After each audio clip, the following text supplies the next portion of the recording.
लफ्जों में न बयां वो शख्सियत है तुम्हारी, नाज खुदा को भी है किस्मत पर तुम्हारी। जोरदार तालियों से स्वागत कल्पना पटवारी जी का। ओम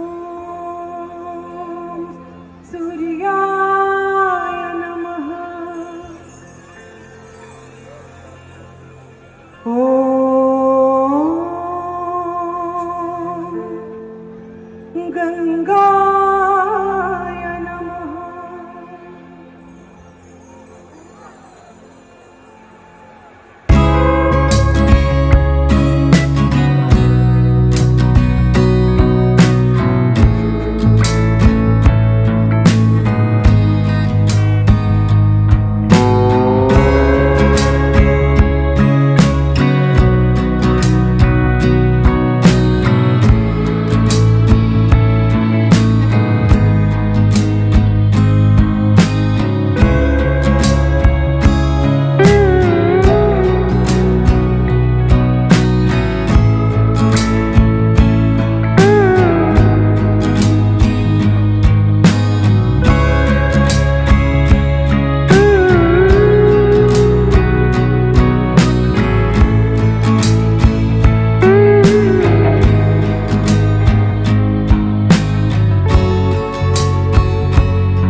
जगदीशपुर की इस पावन धरती को मैं सलाम करती हूँ, नमन करती हूँ, प्रणाम करती हूँ। खासकर कला संस्कृति एवं युवा विभाग बिहार सरकार और जिला प्रशासन भोजपुर को बहुत बहुत धन्यवाद। मंच बहुत सारे कलाकार को मिलते हैं, लेकिन कोई कोई ऐसे मंच होते हैं, प्लेटफॉर्म होता है, जब वहाँ वीर कुंवर सिंह जैसे हस्ती का नाम जुड़ा हो और कलाकार लालायित हो जाता है कि मुझे इस मंच पे जाना है, और ये मन में रहता है। और आपको इसलिए बार बार धन्यवाद हमें याद करने के लिए। उनको प्रणाम करती हूँ, जहाँ भी ऊर्जा स्वरूप में इस भोजपुर में आज भी वो विद्यमान है, मैं समझती हूँ। और हम बिहार निवासियों को राह दिखाए, क्रांति की जो लहर उन्होंने। और मुझे ये भी आता था कि मैं आसाम से हूँ, और आसाम में लासित बोरफुकन ऐसे एक हस्ती रहे, बाबू वीर कुंवर सिंह जैसे ही। और आज मैं आसाम और भोजपुर को भी ताल्लुक़ कर पा रही हूँ, दोनों ही नाम को, हस्ती को। और उनके लिए मैं क्या गाऊँ? मुझे याद है 2006-07 के आसपास, जब भोजपुरी को मेरी नज़र से मैं समझने लगी थी, गीतों के नज़र से नहीं, मेरी नज़र से, मैं जहन में जब कोशिश कर रही थी समझने की, तब मैं ढूंढ रही थी इस धरती पे भूपेन हजारिका कहाँ है, इस धरती पे लासित बोरफुकन है कि नहीं। और तब जाके भिखारी ठाकुर, महेंद्र मिश्र और वीर कुंवर सिंह जैसे ऊर्जा शक्ति से मेरा परिचय होता है। और हमने वीर कुंवर की धरती नामक एक प्रोजेक्ट तभी किया था 2006-07 के आसपास। और आज सालों बाद उसी ज़मीन में मुझे गाने का मौका मिल रहा है। उस गीत को नॉर्मली गाने का मौका नहीं मिलता है, तो आज मैं श्रद्धांजलि पूर्वक उस गीत को मैं गाना चाहूँगी।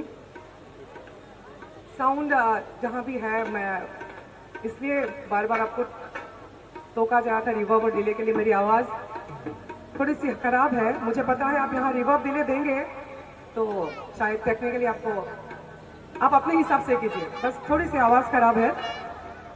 रिवर्ब डिले बहुत ज़्यादा मत दीजिएगा।